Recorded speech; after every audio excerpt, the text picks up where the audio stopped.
ভাত আর কি রান্না করেছো? আজকে বৃহস্পতিবার, নিরামিষ। নিরামিষে বেশি ভালো মন্দ করতে হয়, আরো অনেক কিছু। বটবটি আলু ভাজা। পোস্ত দাওনি? না।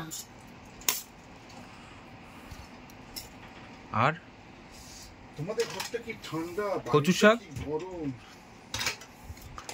কচু শাক মেজমামি পাঠিয়েছে না?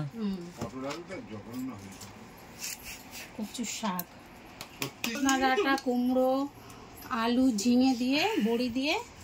বড়ি দাও, বড়ি দিয়ে তরকারি। এটা ঠিক আছে,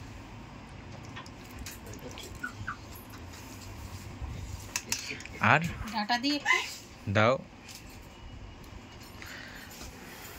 আর পটল আলু ঝোল ঝোল, মাখা মাখা।